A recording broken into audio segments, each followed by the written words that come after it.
Hello friends, welcome to MND Education. Today I am going to discuss about class 8 maths chapter number 3 exercise 3.3. Now before starting our exercise 3.3 मैं आपको parallelogram के बारे में बताना चाहूँगा।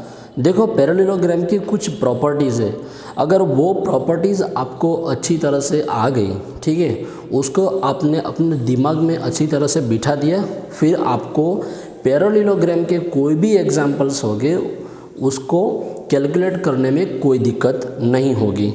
तो हम प्रॉपर्टी का भी साथ में हम उसकी डिस्कस करते जाएंगे और साथ ही साथ हम एग्जांपल्स भी कैलकुलेट करते जाएंगे।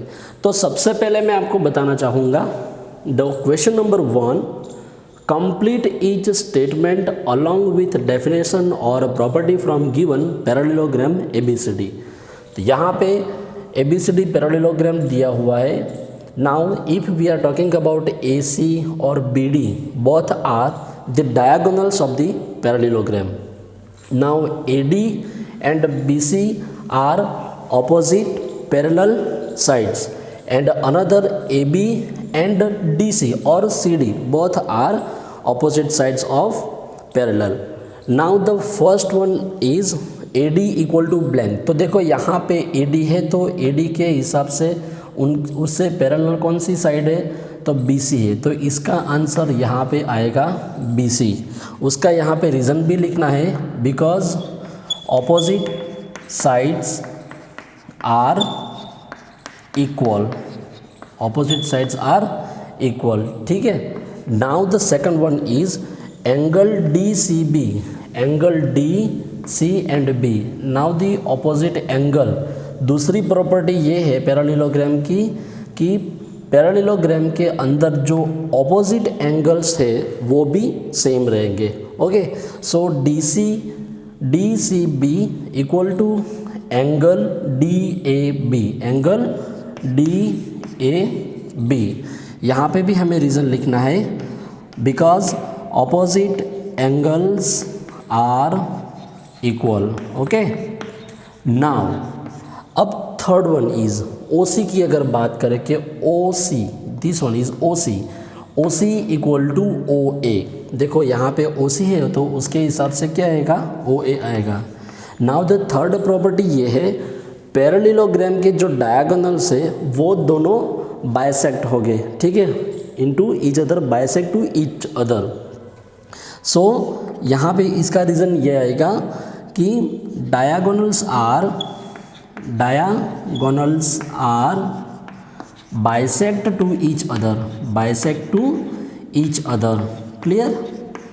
तो ये इसका रीज़न है। Now the third one is angle DAB plus angle CDA। Okay, angle DAB plus angle CDA, that means both angles are adjacent angle. तो पैरेललोग्राम की फोर्थ प्रॉपर्टी ये हुई है कि अगर पैरेललोग्राम के अंदर जो दो एडजासेंट एंगल्स है उनका जो एडिशन है, दैट मीन्स के both are supplementary angles. Supplementary angle का मतलब क्या होता है कि कोई दो एंगल्स जो है उनका एडिशन 180 डिग्री होता है, ठीक है। तो देखो यहाँ पे angle DAB plus angle CDA equal to 180 degree. Okay, because यहाँ पे भी ये रीज़न है, because adjacent angles of parallelogram are supplementary, clear. Supplementary का मतलब होता है उनका एडिशन 180 डिग्री होता है। तो ये बात हुई मेन क्वेश्चन नंबर 1 की। Now the second question is find the unknown values from given parallelogram. Now the first यहाँ पे जो है वो पैरेललोग्राम में ABCD, यहाँ पे X, Y और Z तीनों की वैल्यू हमें यहाँ पे फाइंड करनी है। It's really very simple. देखो आप अच्छी तरह से इस वीडियो को पूरा देखना, अच्छी तरह से समझना, आपको आसान से ये X, Y, Z की वैल्यूज़ आ जाएगी, क्लियर। तो देखो सबसे पहली प्रॉपर्टी की अगर हम बात करें कि बी और C both are adjacent angles. Clear. Now as I told you in the first question कि एडजेसेंट एंगल से उनका एडिशन 180 डिग्री होगा। तो सबसे पहले यहाँ पे देखेंगे कि here x plus 110 equal to 180 degree. Clear. So x equal to 180 minus 110, so x equal to 70 degree. तो ये x की सबसे पहली वैल्यू हमने फाइंड कर दी। नाउ सेकंड थिंग, x का ऑपोजिट एंगल कौन सा है? z है, because in the parallelogram the opposite angles are same. Clear. So here आप देखेंगे कि x equal to z equal to 70। इसका रीज़न भी हमें देना पड़ेगा, बिकॉज इक्वल एंगल्स आप शॉर्ट में भी इस तरह से लिख सकते हैं। नाउ y की अगर बात करें, now y is an opposite of 110। Okay, here y equal to 110, because ये भी इसका क्या है? ऑपोजिट एंगल है। ये z की वैल्यू यहाँ पे हमें मिल जाती है। So it's a very simple. Now the second one is, देखेंगे यहाँ पे x, y और z की वैल्यू यहाँ पे फाइंड करनी है। सबसे पहले मैं आपको बता दूँ कि देखो यहाँ पे x और z दोनों करस्पॉन्डिंग एंगल्स है। पैरेललोग्राम का एक दूसरी भी प्रॉपर्टी है कि करस्पॉन्डिंग एंगल्स जो है वो सेम हो जाते हैं। अगर x की वैल्यू अगर मिल जाती है तो हमें तो z की भी वैल्यू ऑटोमेटिक हमें मिल जाएंगी। तो नाउ देखो यहाँ पे हम देखेंगे, सबसे पहले तो x और 50 दोनों जो है वो क्या है कि सप्लीमेंट्री एंगल्स है। क्लियर। तो देखेंगे यहाँ पे कि here x plus 50 equal to 180 degree. So x की वैल्यू यहाँ पे हमें मिल जाएगी 180 minus 50, so x equal to 130। तो ये x की वैल्यू हमें यहाँ पे मिल चुकी है। Clear. Now as I told you कि x और z दोनों के दोनों जो एंगल्स है वो करस्पॉन्डिंग एंगल्स है। तो देखेंगे यहाँ पे ड्यू टू करस्पॉन्डिंग एंगल्स, तो यहाँ पे देखो कि x की जो वैल्यू होगी वो ही z की वैल्यू होगी। यहाँ पे x की वैल्यू कितनी मिल गई हमें? 130 degree. So we have to write here 130 degree. So it's really very simple. Now y की अगर बात करें तो y देखो यहाँ पे दिस वन इज, ये एक पूरा का पूरा z शेप बनता है। तो जब भी पैरेललोग्राम के अंदर कोई z शेप में ऐसे एंगल्स जो बनते हैं उसको हम ऑल्टरनेटिव एंगल्स बोलते हैं। और ऑल्टरनेटिव एंगल्स जो है दोनों की वैल्यू भी सेम ही रहती है। सो हम यहाँ पे लिखेंगे कि here y equal to z, और z की वैल्यू कितनी मिली? 130 एंगल। ओके, z की वैल्यू कितनी मिली? 130, बिकॉज ऑल्टरनेटिव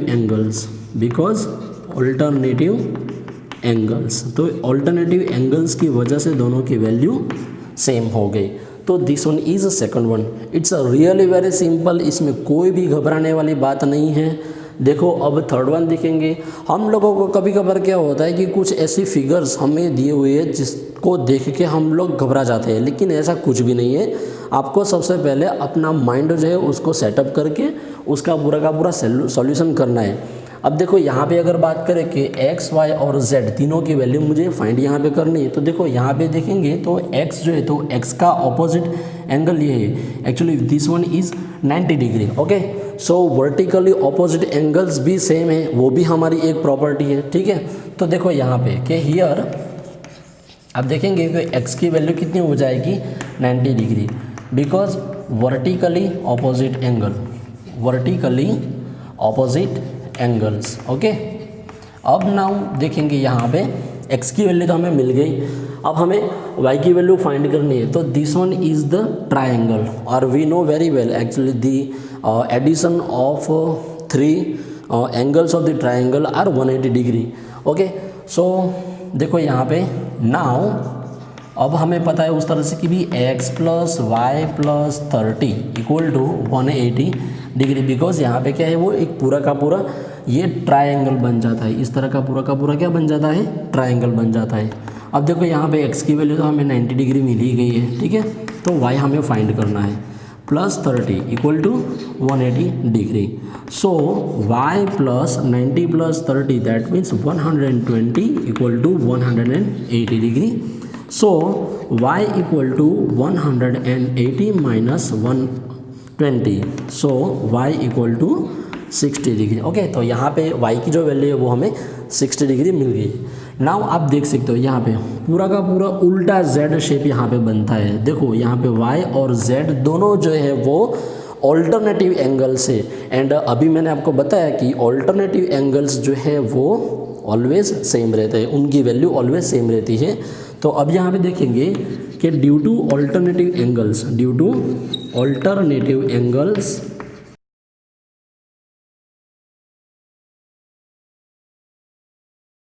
यहाँ पे देखेंगे तो z की जो वैल्यू होगी वो y होगा, और y की वैल्यू हमें कितनी मिल गई, 60 डिग्री। y की वैल्यू हमें कितनी मिली, 60 degree. Okay, so hope you can enjoy this examples. Okay, so now in the next video we will discuss about the further examples.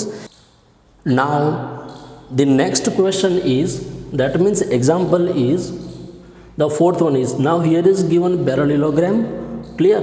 Now x, y, z we have to find out the value. So according to, we can see here okay, here y equal to 80 degree because opposite angles are same,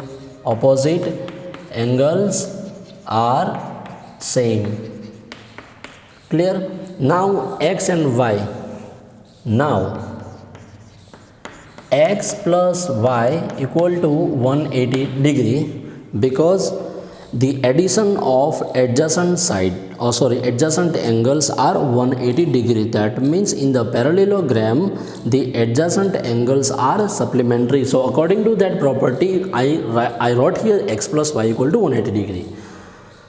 So now y की value यहाँ पे 80 है, so x plus 80 equal to 180 degree हो जाएगा यहाँ पे। So x equal to 180 minus 80, अब देखेंगे यहाँ पे, सो x की वैल्यू हमें यहाँ पे 100 मिल जाती है, ठीक है, यहाँ पे x की वैल्यू 100 मिल जाती है, यहाँ पे y की वैल्यू 80 मिल जाती है। नाउ यहाँ पे देखो z 80 degree and z actually both are corresponding angles. So due to corresponding angles, देखेंगे यहाँ पे due to corresponding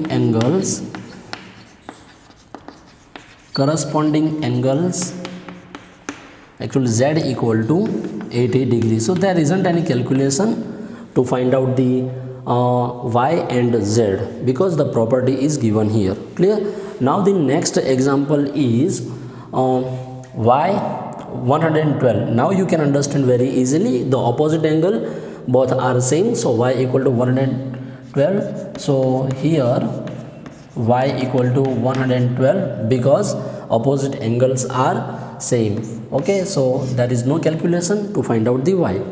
Now see, actually this angle and these both angles, okay, actually these both angle are adjacent, both angle y and plus angle z plus 40, not only either angle z or 40 because both angles are divided into two parts due to the diagonals. Okay, so here you can see here y plus 40 plus z equal to 180 degree.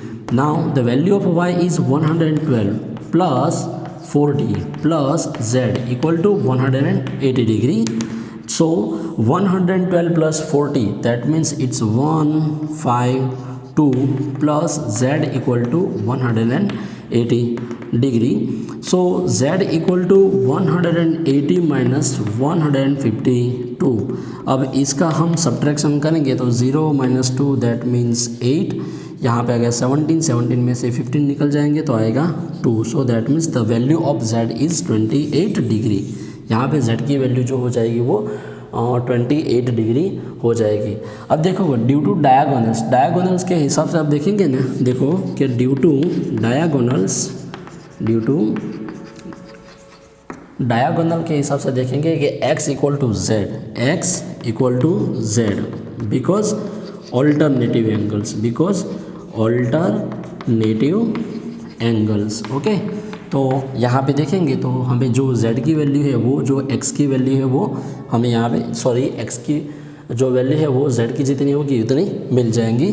So x equal to 28 degree. Okay, so this is very very very simple examples, so you need not worry about it because you have to remember and you have to be careful regarding the properties of the parallelogram.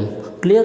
Now the main example number 3, can a perpendicular ABCD be a parallelogram if angle D plus B equal to 180 degree, AB equal to DC equal to 8 centimeter, AD equal to 4 centimeter and BC equal to 4.4 centimeter, and the last statement is given here, angle A equal to 70 and angle C equal to 65 degree. Clear? तो देखो यहाँ पे 3 statement दिए हैं, तो क्या इस statement के हिसाब से जो क्वाड्रिलेटरल ABCD है वो पैरेललोग्राम बनेगा कि नहीं बनेगा? तो देखो हम यहाँ पे क्या करते हैं कि एक पैरेललोग्राम ABCD जो है उसको हम यहाँ पे एक काम करते हैं कि ड्रॉ कर लेते हैं। क्लियर? यहाँ पे ड्रॉ कर लेते हैं, यहाँ पे नाम दे देते हैं कि A B C और D। नाउ सबसे पहली प्रॉपर्टी कि D और B, एंगल यहाँ पे D और यहाँ पे B। ओके, लेकिन देखो यहाँ पे तो एंगल D और B जो है वो तो ऑपोजिट एंगल बन जाते हैं, लेकिन यहाँ पे तो क्या देखिए angle D plus B equal to 180 degree. Okay, so this statement is not true. Okay, this statement is not, this statement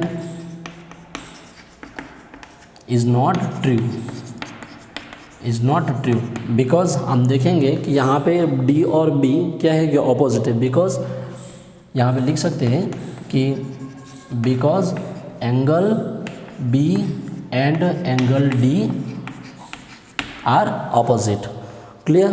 तो पहली कंडीशन तो उसके हिसाब से मिलती नहीं है, यानी कि जो पैरेललोग्राम की जो प्रॉपर्टीज़ है उसके हिसाब से ये मिलती नहीं है। Now the second one, AB equal to DC। चलो okay, AB equal to DC, तो चलो ये ओके, लेकिन यहाँ पे देखो कि AD की जो वैल्यू है वो 4 सेंटीमीटर है, लेकिन BC की वैल्यू 4.4 सेंटीमीटर है। As we know very well कि in the parallelogram the pair of opposite sides are always equal. तो यहाँ पे देख सकते हैं यहाँ पे कि here AB equal to DC but AD is not equal to BC। Okay, so यहाँ पे देख सकते हैं actually this statement is also false.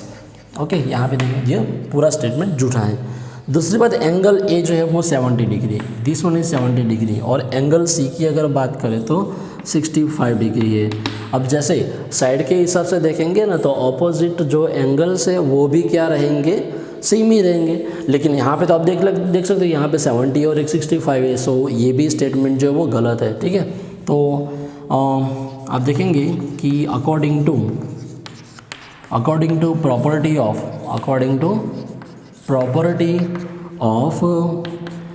Parallelogram opposite angles are same but angle A is not equal to angle C। Okay, so ये statement भी गलत है। तो हम यहाँ पे कह सकते हैं इसका जो आंसर है, तो यहाँ पे कह सकते हैं कि अकॉर्डिंग टू given statements